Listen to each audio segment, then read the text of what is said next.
grande segurança que a gente pode ter é dentro, é interna.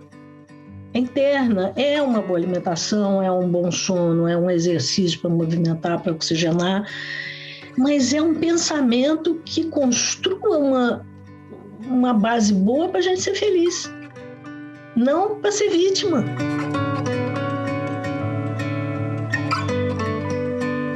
Olá, seja bem-vinda, bem-vindo e bem-vinde a mais um episódio da segunda temporada do podcast Saúde na Contemporaneidade, produção exclusiva do Sesc 24 de Maio. Eu sou Daniel Cunha, jornalista anfitrião dessa série, e estou acompanhado mais uma vez pela querida médica Regina Chamon, autora do podcast Desestresse, com seus preciosos pitacos no final da conversa. O tema desse episódio é alimentação. O mundo digital e as redes sociais abriram e escancararam as portas para o conhecimento e hoje podemos, com uma simples pesquisa, ter acesso a informações sobre qualquer tipo de dieta, qualquer tipo de alimentação. Mas em quem confiar? Será que esses especialistas estão mesmo experimentando aquilo que divulgam? No caso da nossa convidada desse episódio, sabemos que sim.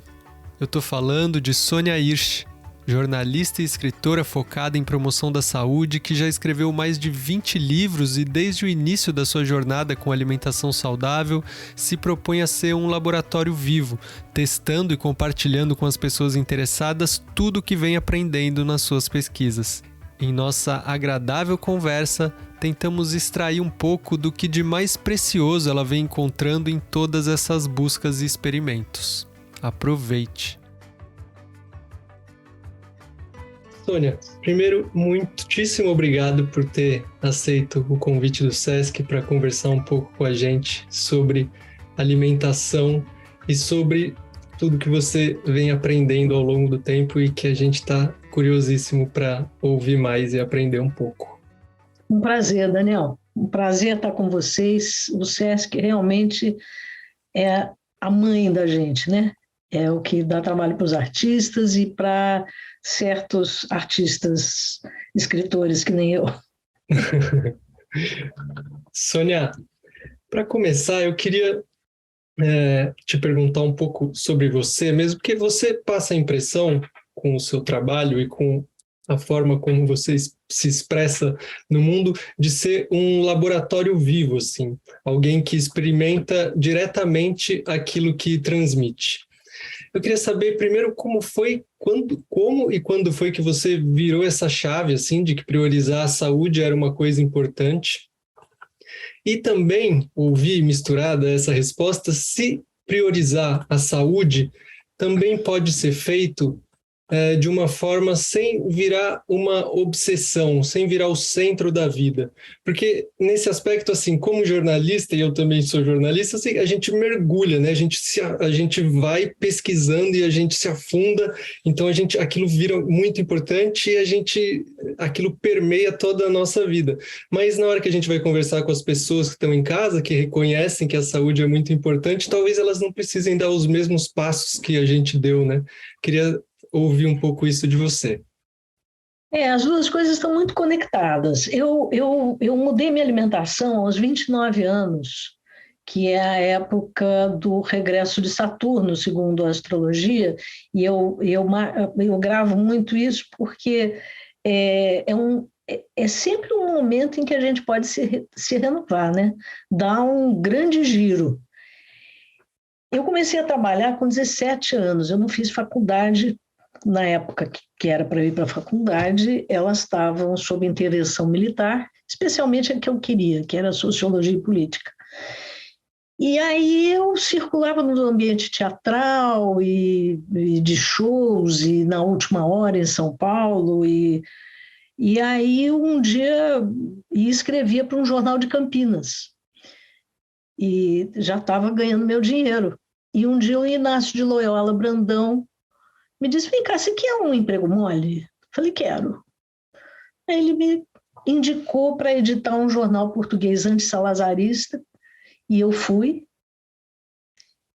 E fiquei alguns meses nesse jornal. Daí eu fui para a Editora Abril e virei jornalista de fato. Na época não tinha nem faculdade, o meu registro era por exercer mesmo a atividade, né?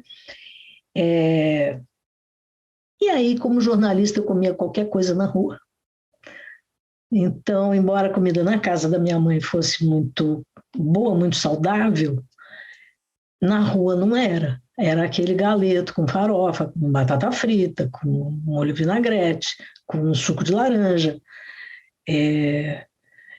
E eu fui indo assim, eu fiquei quase 5 anos na Editora Abril e foram quase 5 anos de uma alimentação bastante ruim. O tempo foi passando e quando eu cheguei no meu regresso de Saturno, eu saí do meu segundo e último emprego, que foi na Rio Gráfica, onde eu editava histórias em quadrinhos. E aí eu mudei de alimentação. Isso foi exatamente concomitante. Eu entrei em contato com arroz integral e alimentação natural e a macrobiótica. Eu frequentava o Pai José, que era um preto velho de um terreiro, em Jacarepaguá, com quem as conversas eram maravilhosas, sobre saúde e alimentação, inclusive, né? E eu saí da cidade e fui morar num sítio que eu tinha e comecei a cozinhar para mim. Então, eu plantava alguma coisa e cozinhava de acordo com a macrobiótica. Aos poucos eu fui saindo, né, da carne, que foi fácil, depois do açúcar, que foi muito difícil, sempre assim um desafio, né? E eu entendia que aquilo era bom porque fazia efeito no meu corpo realmente um laboratório, né? Porque eu era muito sensível, muito alérgica, tinha várias coisas que não funcionavam, o intestino não funcionava bem, menstruação não funcionava bem, tinha dor de cabeça. E com a nova alimentação eu fui melhorando de tudo. E também com as orientações do Pai José sobre exercícios e, enfim. Comecei a praticar também respiração, Doim, fazia a série de automassagem do Doim todo dia. E eu acho que essa coisa do mergulhar, do ficar meio obsessivo com a dieta, na verdade é uma necessidade que a gente tem de seguir um roteiro e de se segurar num gancho, sabe, num trapézio, porque a gente deixa hábitos da vida inteira e hábitos do pai, da mãe, dos irmãos, hábitos culturais, para entrar numa outra coisa que não tem significado para os outros, que não reverbera para os outros. Ao contrário, a minha mãe achava esquisitíssimo. Uma vez que eu levei ela para comer num restaurante macrobiótico, cuja comida era uma delícia, ela achou horrível. Ela disse, já entendi por que vocês são magros, porque a comida é horrível. E era uma complicação, porque Natal eu ia para a casa dos meus pais e eu levava uma comida, porque eu não ia me sujeitar àquela comida maravilhosa que minha mãe servia, que era que eu sempre gostei, que todo mundo gostava, mas eu estava de dieta e eu tinha que ficar na dieta porque não podia sair da dieta. Então tem isso, a gente fica muito obsessivo. Eu briguei com um namorado porque nós fomos comer uma pizza, que era uma coisa que eu não comia de jeito nenhum na macro, mas eu topei comer uma pizza, mas eu tirava os tomates, porque tomate é muito ácido, porque tomate é muito pulverizado, e ele comia os meus tomates. Assim, meio... Então, assim, eu tive essa fase, eu conheço muita gente que teve, conheço gente que ficou nela também, que não saiu dela, ou que quando sai, faz um absurdo muito grande e adoece. Eu não cheguei a adoecer porque eu fui saindo devagar, né? Eu fiquei 10 anos vegetariana, macro-vegetariana, de vez em quando eu comia um ovo, de vez em quando eu comia um peixe, mas aí eu vi que eu tinha que voltar a comer de tudo mesmo, né? Tanto pela minha saúde, porque eu estava meio devagar demais, quanto pelo que eu queria da vida, porque eu não queria ficar nesse lugar apertado, eu queria uma visão mais ampla. Muito bom, muito boa essa resposta de reconhecer que é difícil não fazer a transição não sendo obsessivo, porque a cultura está empurrando outra coisa para a gente, né? Para fazer essa mudança exige talvez um mergulho como esse. Aí eu queria te perguntar sobre esse seu mergulho que já leva décadas, então, desde essa época em que você começou, você aprendeu muita coisa, você compartilhou muita coisa, você escreveu muitos livros, mais de 20 livros sobre esse assunto, e, ao mesmo tempo, você também vem observando as obsessões que são oferecidas no mercado da saúde. A gente hoje, por exemplo, com as redes sociais, tem acesso a muitos médicos e muitos profissionais de saúde apresentando qual que é a dieta ideal, o caminho ideal, a estratégia perfeita, muita coisa sendo oferecida. Mas você já testou muita coisa com você e você já viu muita coisa sendo testada perto de você. Então, na verdade, essa pergunta é uma pergunta que talvez seria a última em muitos casos, mas eu vou trazer ela para o começo, assim, que é de tudo que você já testou.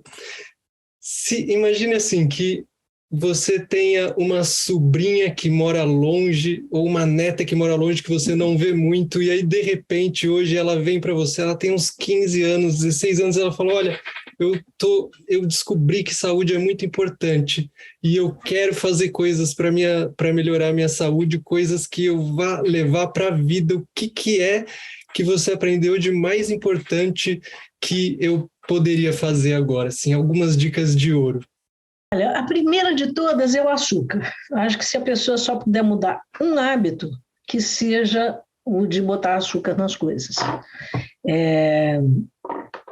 Acho que isso é muito importante, porque as pessoas não se dão conta da quantidade de açúcar que consomem. E continua sendo o mais prejudicial de todos os alimentos, né? Vamos fingir que o açúcar é um alimento, não é, mas vamos fingir que é. E, assim, leite e derivados. Leite e derivados, e porque as pessoas também se compensam muito, especialmente quem deixa de comer carne, acaba se compensando muito com queijo, com ricota, com iogurte, com kefir, e vai sobrecarregando o organismo, sobrecarregando o pâncreas com a proteína do leite, porque assim, a indústria enfiou nas pessoas a convicção de que se for sem lactose, tudo bem, de que o problema é a intolerância à lactose. A intolerância à lactose existe porque a gente já saiu da fase de mamar, né? A gente tem uma enzima chamada lactase que a gente produz para digerir a lactose do leite, que é o açúcar do leite. E que quando a gente não digere, cria problemas intestinais e vai dar diarreia, vai dar prisão de ventre, enfim, vai ficar como resíduo alimentando a bicharada, que também é uma coisa importante da gente prestar atenção, né? Mas o grande problema é a proteína. É uma proteína que a mãe, vaca, faz para um filho de chifre, pelo e rabo, que precisam de proteína para crescer. Então, quando a gente consome esse leite, a gente tem aminoácidos que não nos servem e que vão ou ficar dentro do corpo atrapalhando ou sair pela pele em forma de pequenas verrugas, pequenos sinais que descamam, às vezes até dependendo da combinação pode ser uma coisa meio assim, tipo um câncer de pele. Então eu diria isso, eu diria para as pessoas, açúcar, diria para essa pessoa, açúcar, leite e derivados. Mexendo nisso já faz uma diferença enorme. Então primeiro tira, aí depois começa a acrescentar as coisas bacanas, né? Por exemplo, a refeição, tem que ser uma refeição, ela tem que ter um equilíbrio, ela tem que ter cores, tem que ter os vegetais de alturas diferentes da terra, eu sempre insisto muito nisso, né? As raízes, os bulbos, os frutos, as folhas, os rizomas como tempero e tal, porque existe uma falta de compreensão meio generalizada por falta de nomenclatura adequada para o que a gente chama genericamente de legumes e verduras. Ah, você tem que botar legumes e verduras. Mas espera aí, o que são legumes e verduras? Então, você tem legumes, deveria ser algo dirigido às leguminosas. Nome, né? Legumes. O que são legumes? Vagem, feijões, grão de bico, lentilha, leguminosas. Porque legumes, de um modo geral, não quer dizer nada. Mas raízes, né? A gente tem 3 raízes: cenoura, bardana e nabo. Aí as pessoas dizem, batata doce, mandioca, não são raízes? Não, não são raízes, são tubérculos. E qual é a diferença entre raízes e tubérculos? É que nem o pneu sem câmara e o pneu com câmara. Você tem que saber a diferença se você está dirigindo o carro, se o carro é seu, você vai trocar o pneu. Né? Raízes se aprofundam na terra e têm pouco amido. E nos dão profundidade e concentração. Elas melhoram a nossa capacidade de concentração, inclusive. Os tubérculos têm muito amido. São a mandioca, a mandioquinha, como se diz em São Paulo, que no Rio a gente fala batata baroa, no Sul fala batata salsa, a batata doce, a batata inglesa, são tubérculos. Tem muito amido, só funcionam como carboidrato, uns são assimilados mais lentamente, como é o caso da mandioca, da batata doce, porque tem mais fibra e tal, mas são carboidratos. Quem é que precisa dos carboidratos? Quem não está consumindo grãos. Agora, se a pessoa começa, ela está comendo arroz, feijão e batata doce, ela está se entupindo de carboidratos. Então, precisa fazer essa discriminação. Então, o que eu diria a seguir para essa pessoa seria, coma mais raízes para começar, né? Coma mais folhas verdes. Folha verde tem o alface, que é maravilhoso, mas tem dezenas de folhas riquíssimas em ferro, em vitamina A, em vitaminas do complexo B, e que a gente não vê as pessoas consumirem quando elas comem mal. Né? Então, você tem a chicória, a mostarda, o repolho, a couve chinesa, o agrião, as punks todas que foram ficando muito em evidência, mas nem sempre tem um sabor gostoso, mas a pessoa pode gostar dessas outras que são mais cultivadas exatamente porque tem mais aceitação pela cultura e que são muito importantes, porque as fibras vão fazer o intestino funcionar e as vitaminas e os minerais vão ser assimilados com facilidade se a pessoa der uma refogadinha nessas verduras. Então, a gente começa a compor um prato que tem valor. Isso é um aprendizado. Aí a pessoa vai dizer, mas eu não gosto de cenoura cozida. Não precisa ser cozida, é crua. Cenoura é bom você ralar e acrescentar, ou então você cozinhar só até o ponto dela ficar crocante, porque realmente ela cozida, ela é horrível, ela fica com um sabor esquisitíssimo, mas tem que comer cenoura. Outro dia, eu estava escrevendo um texto, chamei a cenoura de mãe da saúde, porque ela é maravilhosa mesmo. Né? Inclusive, ela limpa o fígado, ela é muito rica em vitamina A, beta-caroteno e tal, a gente precisa e tal.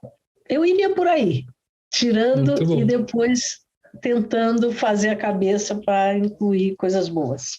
Sônia, uma outra questão que eu teria, a partir das suas descobertas também, por exemplo, você também tem um caminho ligado às medicinas mais tradicionais, né? Medicinas orientais, como você comentou.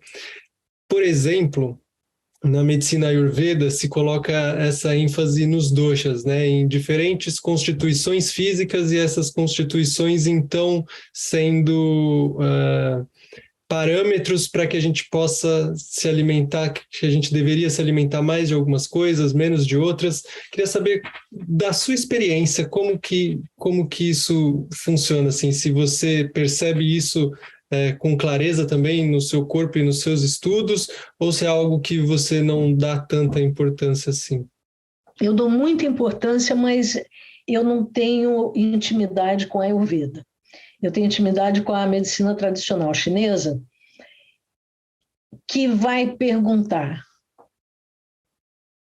não só quem vai comer aquilo, mas quando vai comer aquilo, como vai comer aquilo e quanto vai comer daquilo. Então, uma coisa é, assim, eu acho que sim, eu acho que tem comidas que são melhores para mim e piores para mim. Né? O que me beneficia especialmente é mais ou menos fácil de observar. Agora, não é sempre, não é em qualquer quantidade e não é preparado de qualquer maneira. Né? Às vezes você tem um alimento ótimo, mas está faltando alguma coisa ali para harmonizar. Então, por exemplo, a bardana. A bardana é uma coisa muito boa, acredito que para todo mundo. Para mim, a bardana dá gases. Eu tomo caldo de bardana ou como a bardana e ela dá gases. Aí uma pessoa que usa medicina chinesa, ela vai dizer, você coloca o azeite ou o óleo de gergelim, coloca um pouquinho de pimenta calabresa e aí você põe a bardana. Porque a pimenta é carminativa e aí vai ajudar a digestão da bardana sem a produção de gases. Então, assim, eu não acredito que exista uma fórmula, mesmo para os 3 doshas, que você comendo aquilo vai dar certo. Tem que ver como é que está o clima. Por exemplo, num dia quente, como é que você vai cozinhar num dia quente? Você não vai cozinhar no forno, você não vai cozinhar na pressão. Você tem que cozinhar no vapor, ou ferver na água, ou passar rapidamente na frigideira, porque você não vai ingerir uma coisa muito quente, como é uma coisa assada, num dia que já está torrando, né, que o sol está muito forte no céu. Então, aquela comida que é ótima para aquela pessoa pode se tornar péssimo se a pessoa preparar de um jeito que não seja adequado para o dia. Ao mesmo tempo, às vezes a pessoa tem um desafio pela frente e ela está acostumada a comer uma comida muito leve, talvez ela precise de pesar um pouquinho mais para ter mais chão, para aterrar mais, né? Então a gente vê às vezes pessoas vegetarianas muito radicais que começam a ficar muito irritadas, muito nervosas, e que a medicina ayurvédica vai falar do vento, né? do fator vento, e a medicina tradicional chinesa vai mostrar que está faltando uma energia que desça, que mantenha a pessoa mais firme. Então, mesmo no budismo tibetano, que é predominantemente valorizador da vida, portanto, come poucos produtos animais, há recomendações da pessoa comer um pouco de carne, ou pelo menos tomar o caldo da carne, para não ficar fazendo muito esforço para levar essa vida que a gente leva pisando na terra, né? A gente aqui tem que viver com os pés no chão. Esses pés têm que ter um peso, a gente tem que conseguir manter o equilíbrio, a gente tem que lidar com as pessoas, é preciso que a mente esteja, assim, tranquila, mas que a gente esteja tranquila, com o corpo tranquilo também. E, às vezes, a gente vai precisar de uma carne vermelha. Agora, não é sempre, e tem essas perguntas, mantém essas perguntas. Quem? Como? Quando? Quanto? A resposta para essas perguntas, pelo que eu entendo que você fala, às vezes, hoje a gente poderia procurar, acho que muita gente vai procurar as respostas para essas perguntas. Eu vou ao nutricionista, eu vou ao médico, um especialista, e claro, é ótimo que a gente tenha essas possibilidades, mas a gente poderia fazer esses experimentos mais em primeira pessoa, assim, você entende assim, essa sua experiência como um laboratório vivo, quando você fala de que hoje eu preciso talvez de um pouco mais de peso, hoje eu vou fazer, então esse é um conselho também para as pessoas de que elas sejam esses laboratórios, assim, de que elas se experimentem mais? Eu acho que sim, eu acho que todo mundo tira proveito quando experimenta, né? Não tem nada igual à experiência, mas precisa da informação. Então, nesse sentido, ser radical durante um tempo é muito importante, porque para a gente experimentar os efeitos de uma boa alimentação leva um tempo, né? Tem algumas coisas que são mais rápidas. Por exemplo, uma pessoa que tem o intestino lento, e aí você dá para ela chicória refogada no almoço, no jantar, no dia seguinte ela vai ver o efeito que aquilo fez. Já o efeito das raízes pode ser um pouquinho mais lento, tanto que eu sempre recomendo para fazer uma quantidade e ir comendo todos os dias, porque é uma questão também de persistência, uma questão de ir se acostumando, né, mental e fisicamente com aquilo. Uma coisa que você fala bastante também, Sônia, no seu trabalho, é sobre a questão dos parasitas, né? E eu queria te fazer uma pergunta nesse sentido de como que eu posso identificar se eu sou um hospedeiro de parasitas, se tem muitos bichos vivendo em mim, assim, como que é isso? Tem muito sintoma.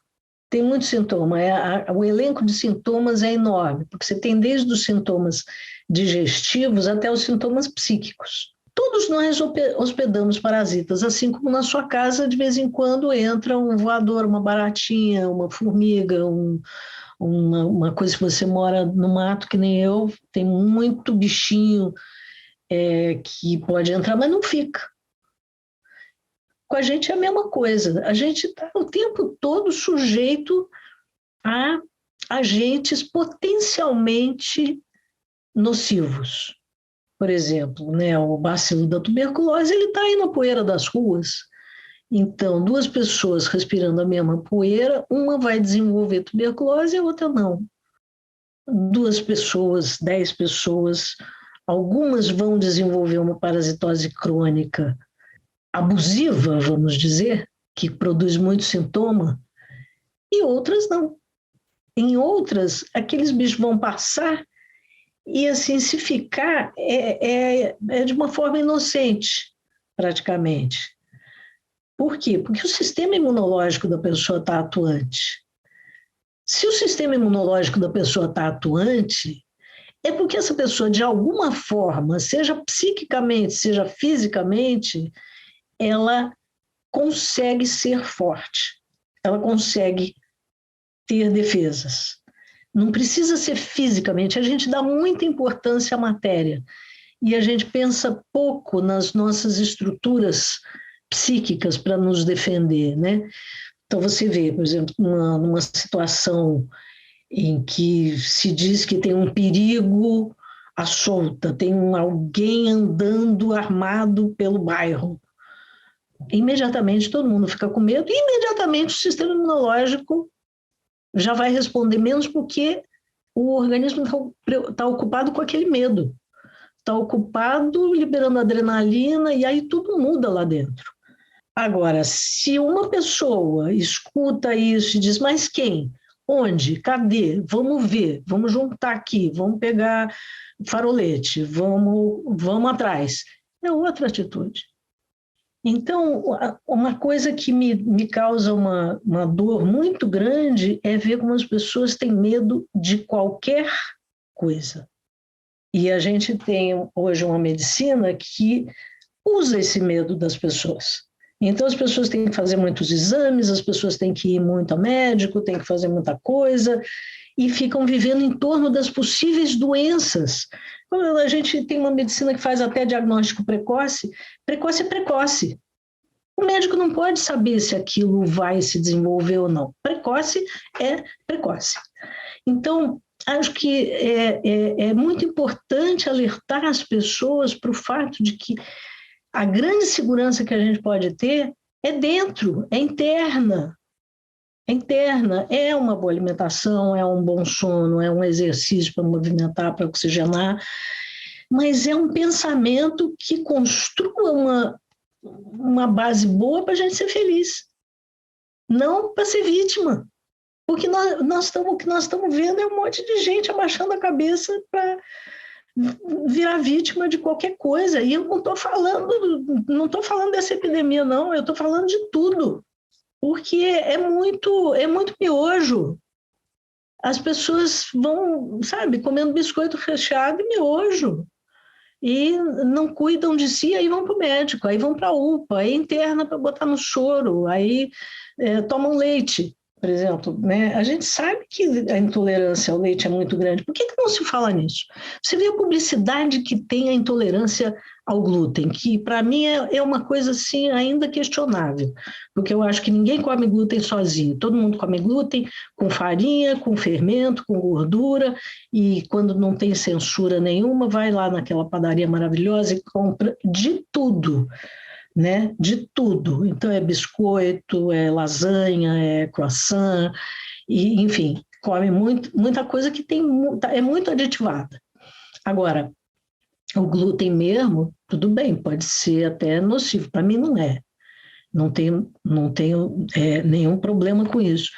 Mas a proteína do leite ela é nociva para o ser humano, para a maior parte dos seres humanos.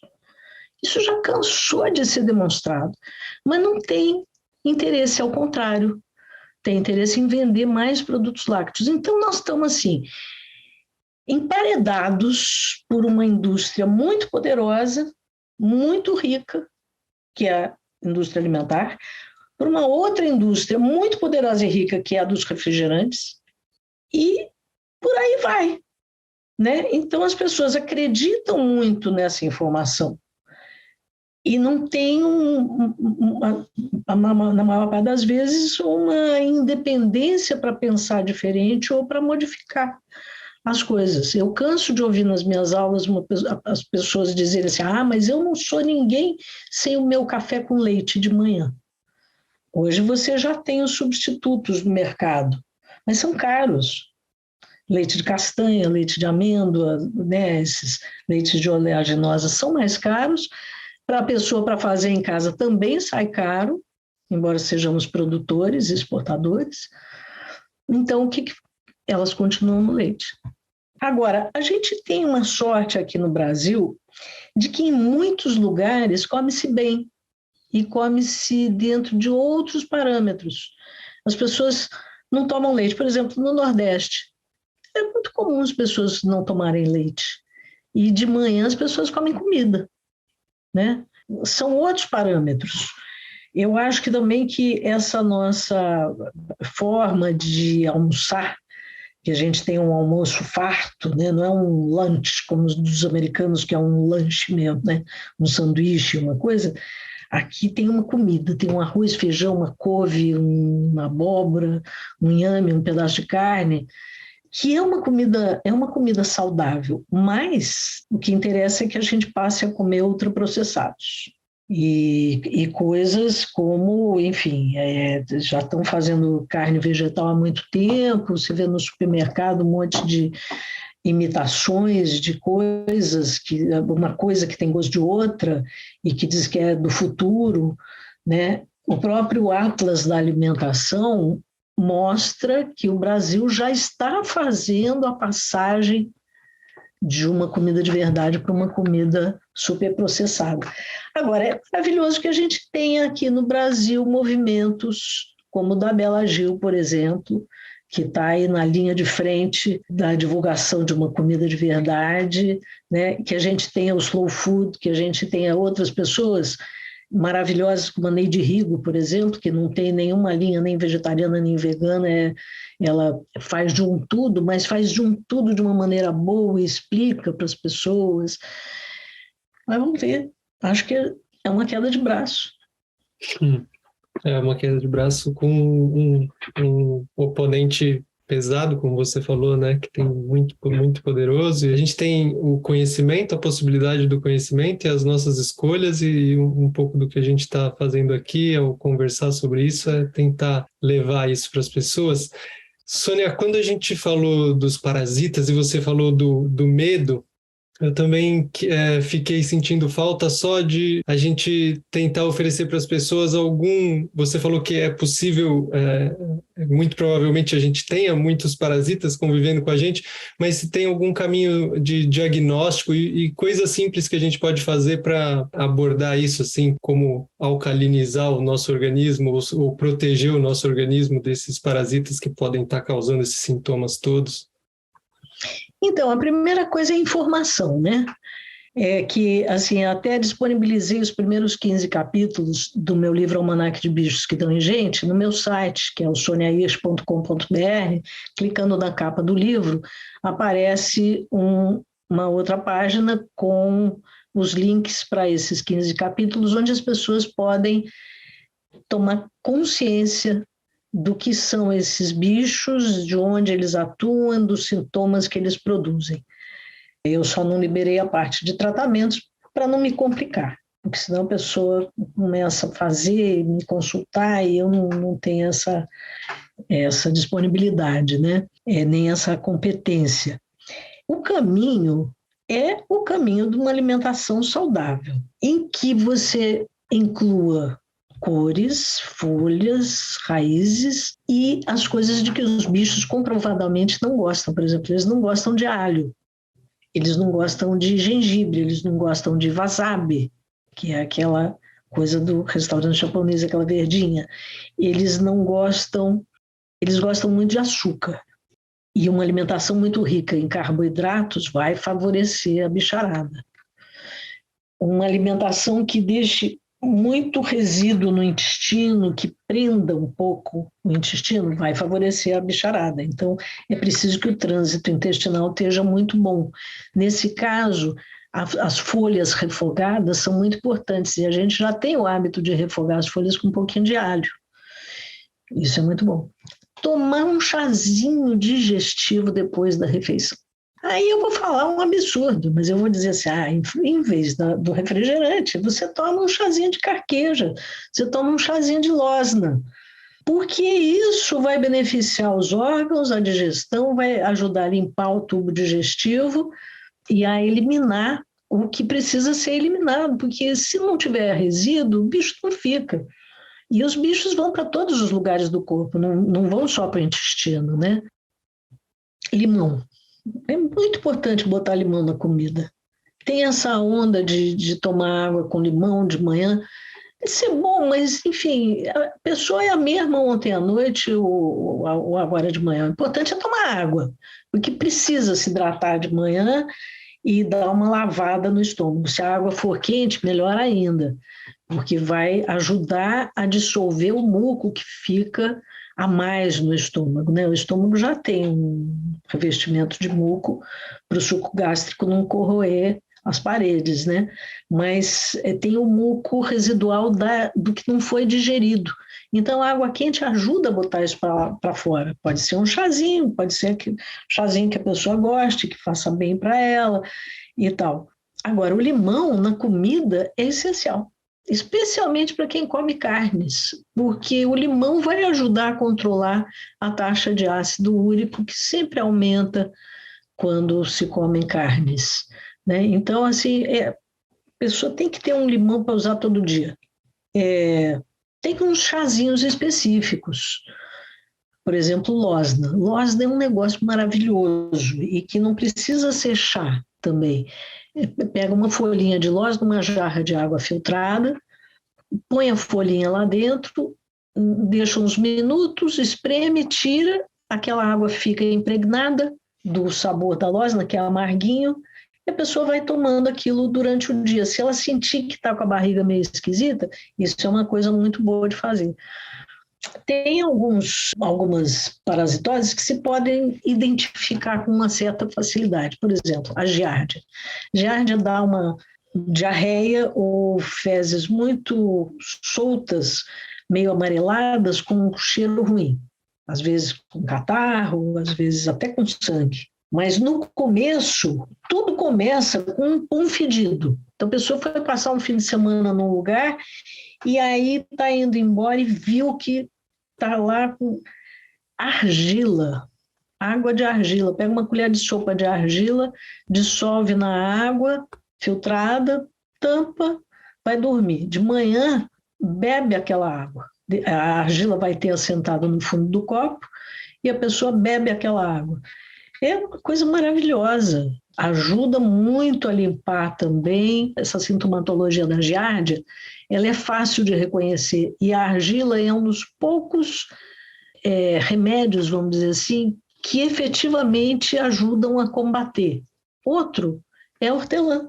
essa hortelã da horta, né? Então, a pessoa usar chá de hortelã, pode usar argila em jejum, pode usar o chá de hortelã também, pode botar a hortelã na comida, porque a persistência, a atenção que a pessoa vai dar para aquilo são mais importantes do que uma dose de remédio que você não sabe se está legítimo, se está falsificado. A gente tem muito remédio falsificado e, às vezes, também, naquele dia, aquele remédio não vai funcionar, porque isso acontece.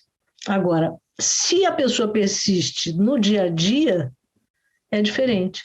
Então, é uma ideia, Daniel, da pessoa tomar mais as rédeas da sua saúde, da pessoa ter mais autonomia em saúde, porque esse é o único caminho que dá segurança realmente.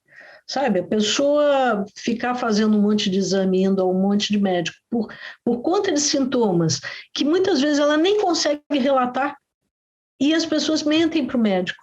O médico pergunta assim, o nutricionista, mas você come muito doce? Aí a pessoa diz assim, não. Mas quem convive com a pessoa sabe que ela come muito doce. Ela mesma sabe que ela come muito doce, mas ela não pode falar. Porque se ela falar, vão cortar o barato dela.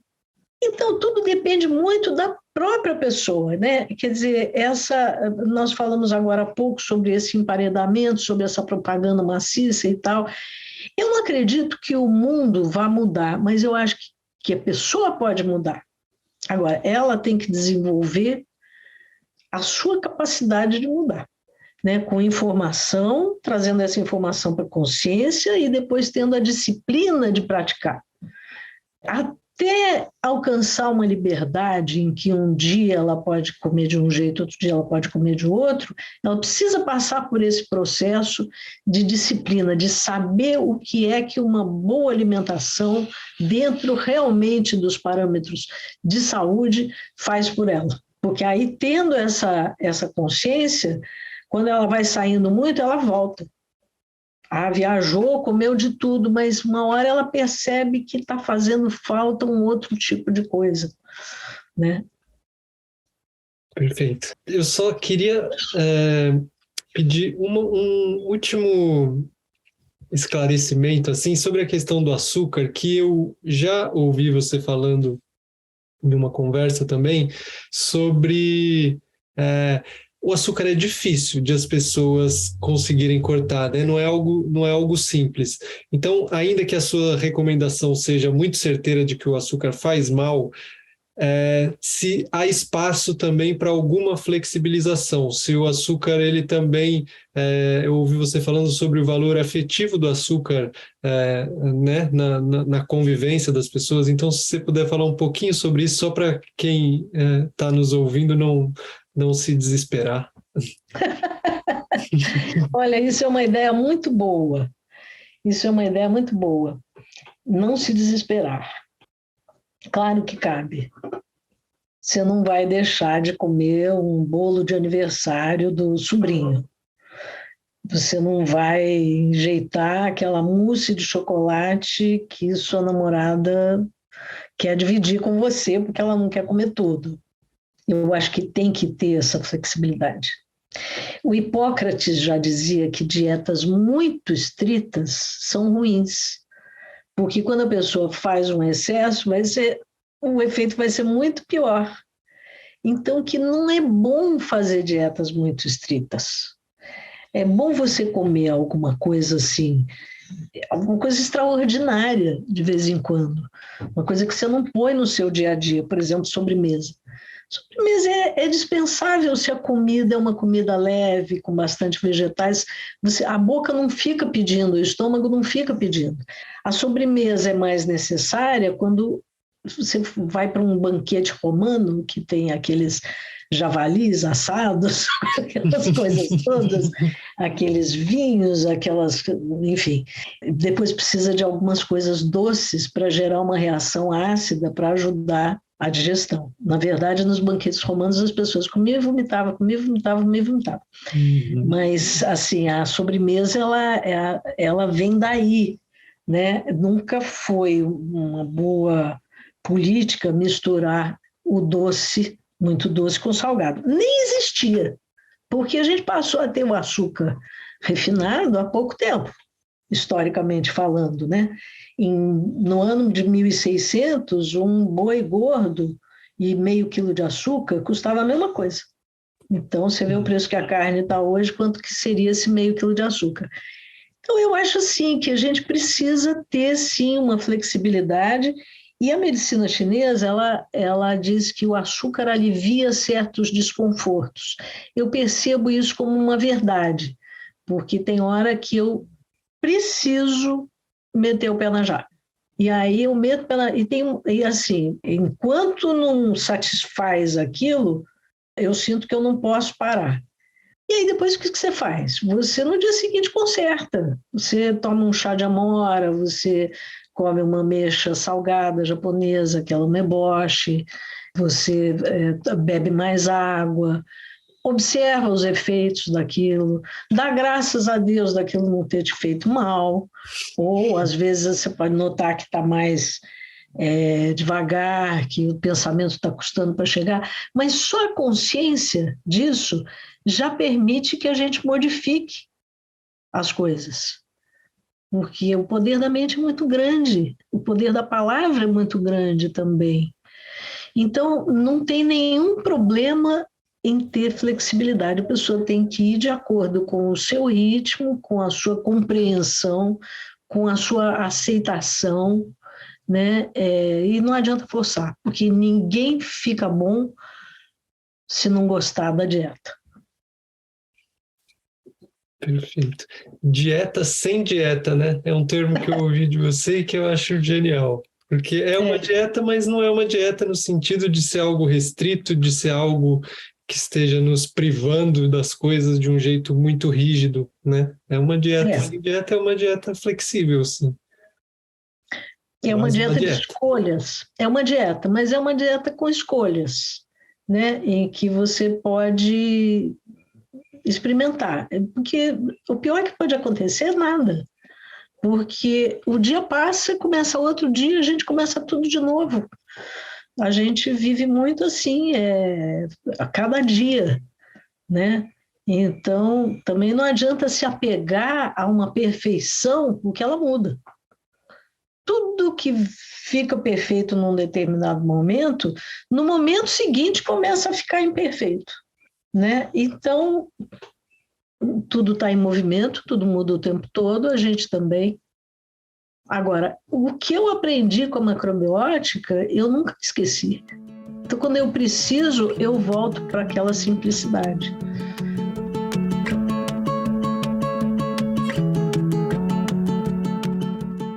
Gosto de uma frase do Michael Pollan em que ele diz: coma comida, não muita, preferencialmente vegetais.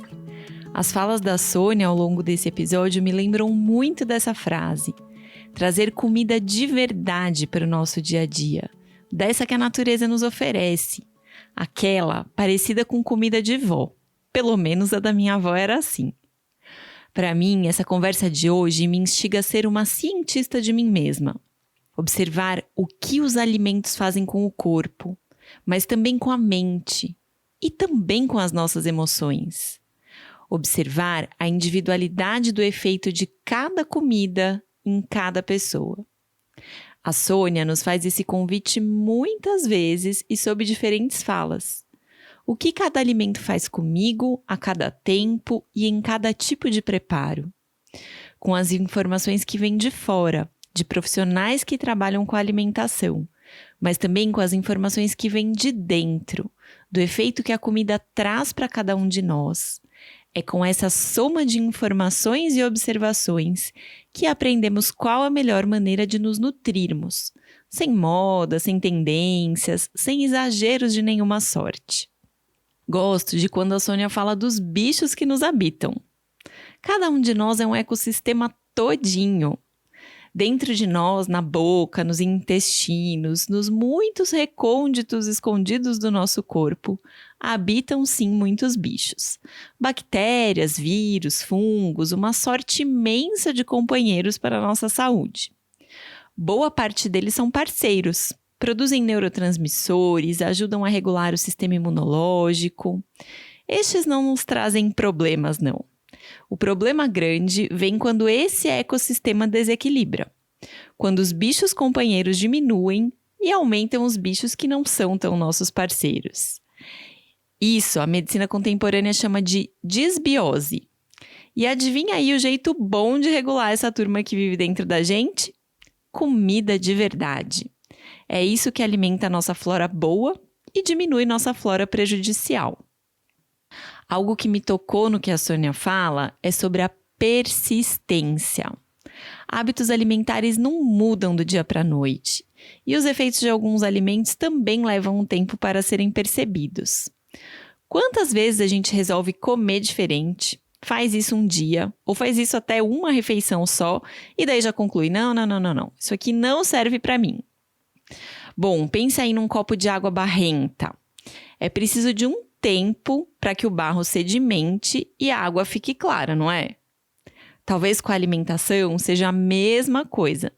Precisamos de tempo e consistência para perceber certas mudanças. Então, fica um convite aqui meu para você. Que tal se tornar um cientista de si mesmo? E ter um olhar curioso para os efeitos que os alimentos têm em você? Mas não só os efeitos dos alimentos em si, também os efeitos do jeito como você se alimenta. O que isso provoca em você? Que tal fazer essa investigação interna por um certo tempo? Talvez assim a gente perceba, como já dizia Hipócrates há mais de 2000 anos atrás, que o nosso alimento pode ser sim o nosso remédio.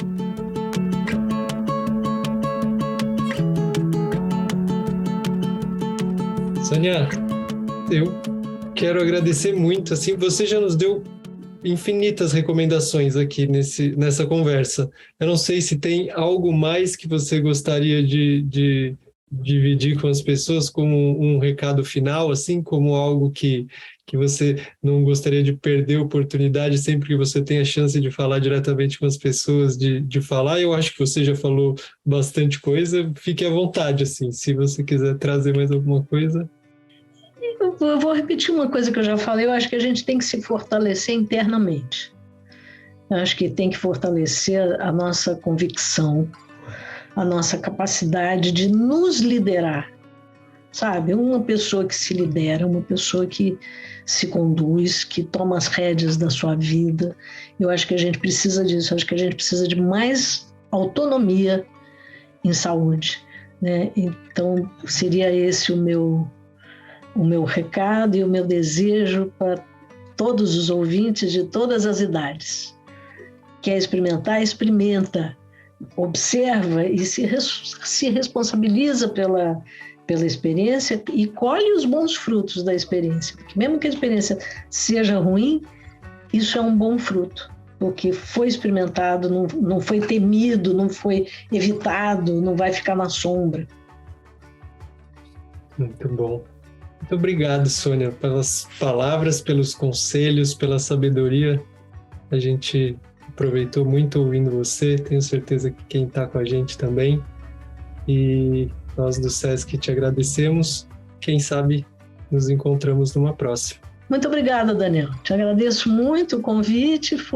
Me senti assim muito contente mesmo, sabe? Assim, porque é um trabalho de muito tempo e que agora é gostoso para mim ver esse trabalho valorizado, né?